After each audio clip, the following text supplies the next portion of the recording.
So good to be with you again. Bill Pfeiffer, Mary's Field. I was going to share something today, a couple of really nice stories about Black History Month, but every once in a while the light bulb goes on in another direction, and I like to follow the light bulb today.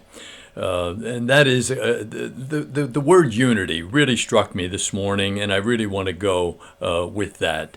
The quantum physics scientists have been making absolutely marvelous discoveries over the last 20 or 30 years about the oneness that exists in the universe. And so we're really talking about Black History Month in a certain side ways. Everything is really one at the deepest and deepest of levels. The universe is one. Theology and cosmology, the study of the universe, need to come together, because the more the cosmologists discover of the universe, the more we end up knowing how great is the God who created all of that. And that indeed is a big theological step forward. And so what's happening, in fact, for the first time in centuries, millennia, the scientists and theologians are really coming closer and closer. Science and religion are becoming more and more one.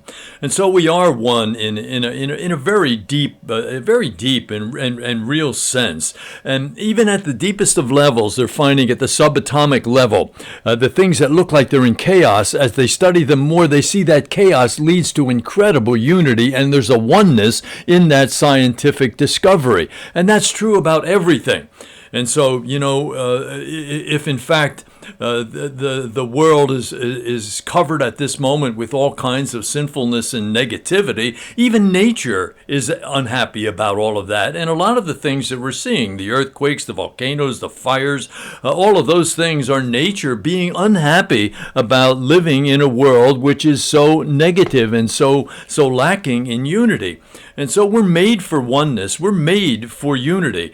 And that's just a true thing. On college campuses, everything is about diversity. Diversity in this, diversity. We have diversity in everything except thought, except in ideas. And that's doing our generation of young people a very big disservice. Sometimes injustice and disunity needs to be strongly acted against. You need a strong commitment against it. But and to kind of yell against it, and our culture is real good at that. But ultimately, if the yellers and the screamers and the people who are doing the violent thing don't understand that the real solution is ultimately a spiritual solution, they'll never get results. And so we might have justice and all kinds of good things. You have to have holiness in order for it to last.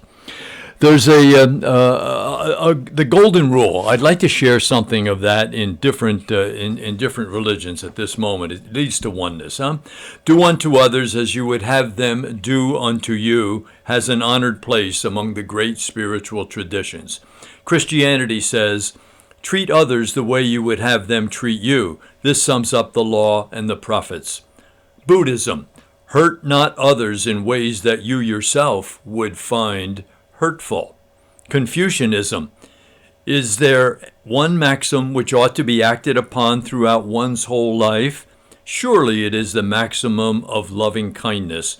Do unto others what you would not have them do unto you. Hinduism, this is the sum of duty. Do naught unto others which would cause you pain if done to you. Islam, no one of you is a believer unless he desires for his brother that which he desires for himself. Isn't that marvelous? The tremendous oneness of thought among spiritual people. And why do we violate that so freely and easily? All of this is not worth diddly that I've just shared unless you go from your head to your heart and you actually risk for it. So, can you imagine the number of Jews and Christians and Muslims who are hating and hurting each other even as I share this? So, it's about oneness, isn't it? You can check this out if you like with Mandela and Gandhi and Desmond Tutu and Oscar Romero and Lech Walesa and Mother Teresa. They will all tell you where unity is to be found. Father, we are one. As you and I are one, so I hope that all of those who follow me would be one, so that they will know and the world will know that it was you who sent me. And so today, unity is a oneness about everything, and anything that causes disunity is not about God or the universe or the world in which we live in any true sense. Again, if you want to be happy tomorrow, we have to respect this. We have to do the truth today. Thank you. Good being with you. God bless.